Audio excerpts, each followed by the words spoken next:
Alright guys, welcome back to another video. In today's video, we're going to be talking about the MrTLexify drama. I know I talked about this in my previous video, but he has made a new video with evidence and proof defending his case.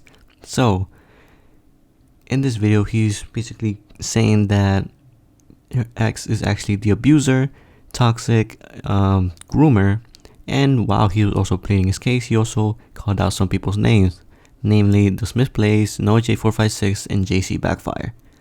Now, I seen the whole video, and I'm gonna be frank with you, I think he's innocent.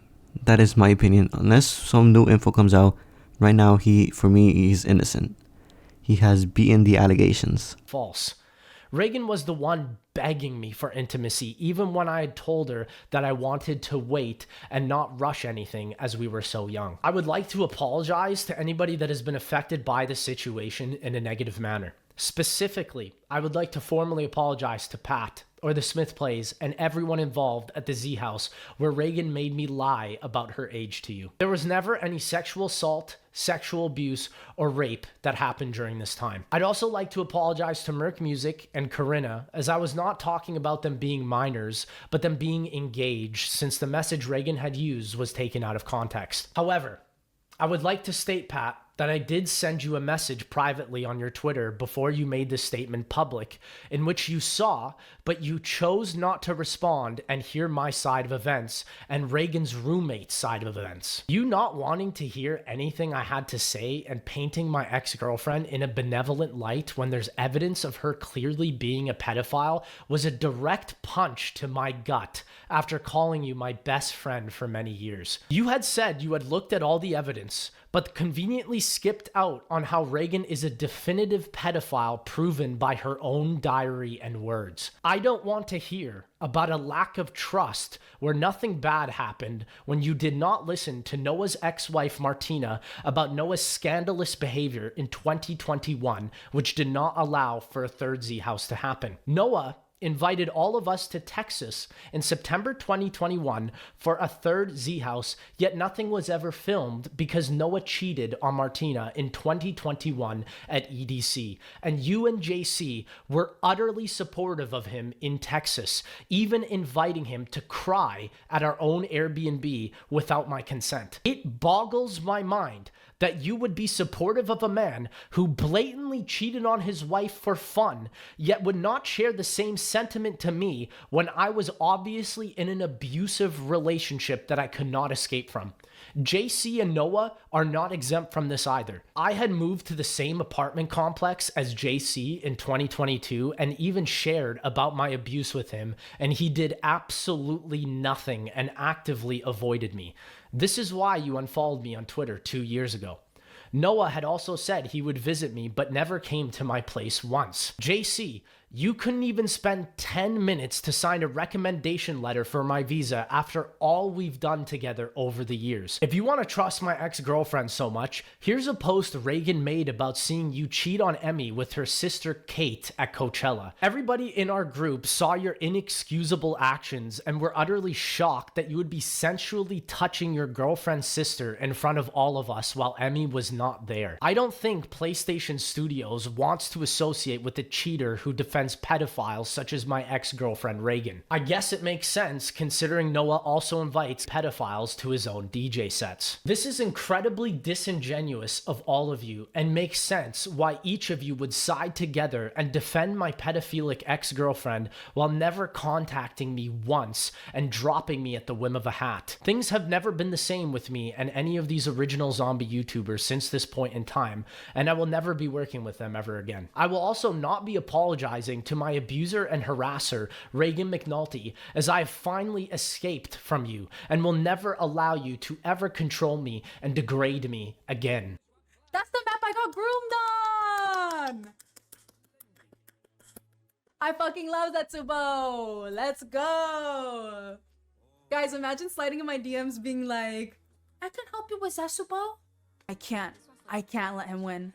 I can't do that until I get him. YouTuber reacted to both of the docs earlier today? Oh gosh, which one? Hi, Bryce. Which one? I wish somebody would reach out to me and talk to me instead of being like, let me profit off this. A lot of people are making profit off my own fucking trauma, and it's pretty fucking lame. So funny, in the beginning of the diary, it's like me talking about Lex, and I'm like so unhappy in our relationship. It's me being like, I'm miserable. I hate my life. I hate Lex. Lex sucks.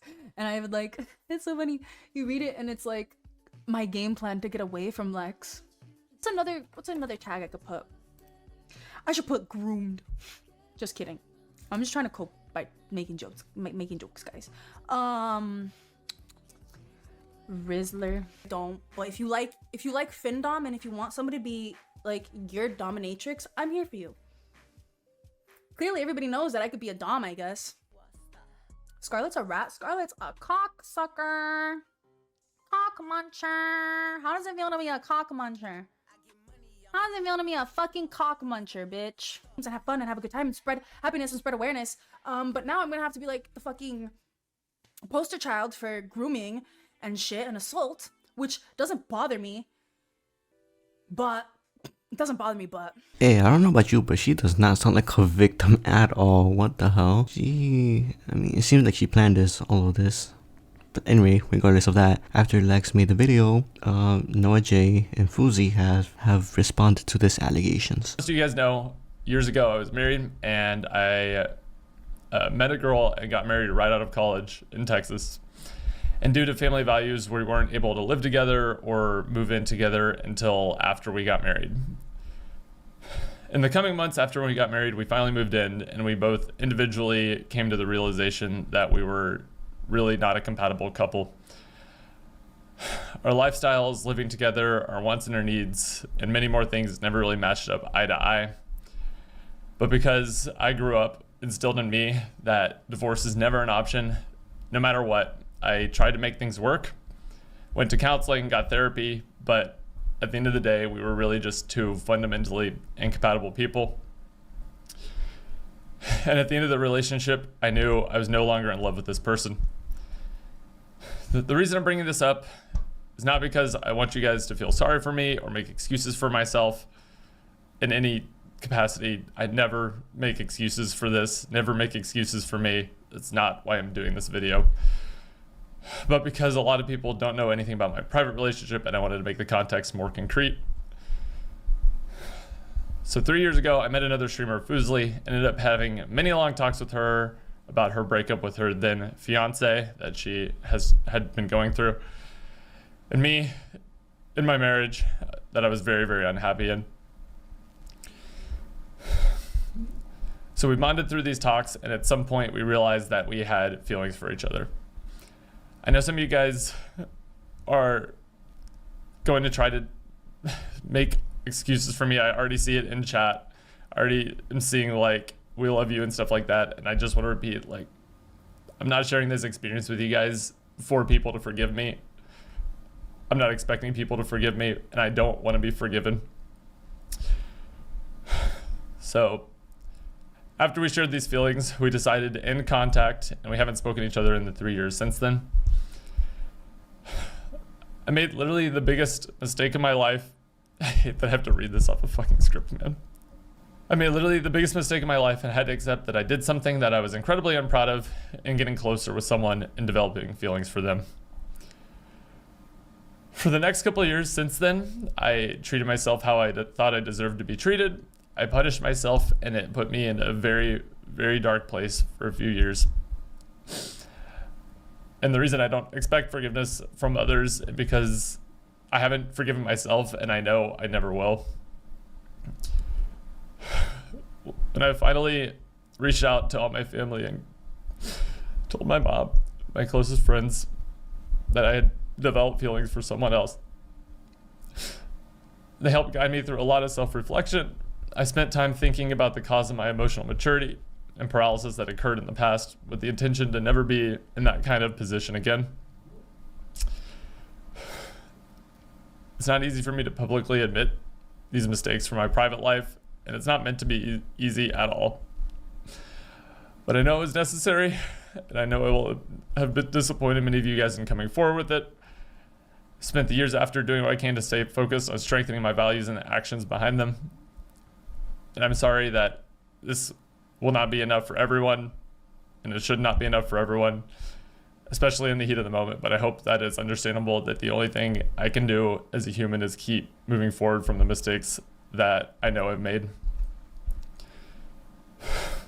So feelings, and he developed feelings, and it was just like we didn't want to admit it, but like we kept talking. And then I was like, and he said like, I think I'm gonna get a divorce, pretty much. He's like, it was like he was already talking about it right from the start. And the second he was like, I'm gonna do this, I let myself be like, I was like, that like switched something in my brain that was like, there's hope that we could be together. I was like, okay, then I can like wait until papers are signed, and then like we could be together after all of this. But throughout that entire thing, like that's like, what am I doing? You know, what am I doing? And I'm going to bed every night and I'm on Google going like, what constitutes emotional cheating? What constitutes that? Like, what am I doing? I was trying to justify my mind. I was like, oh, well, they're going to get a divorce. All right, so after he made a statement about his cheating allegations, he also had to make a statement about him and MrTLad. I hate that I have to do this in the same video as well. So the other thing that I need to talk about is the other allegation that I personally invited MrTLad to my DJ set, with the evidence being that he was in the booth with me at the set. So this is the picture. You guys can see, right? So this is the picture that was included in the video with the reasoning up here. Let me move my face cam so you guys can read this.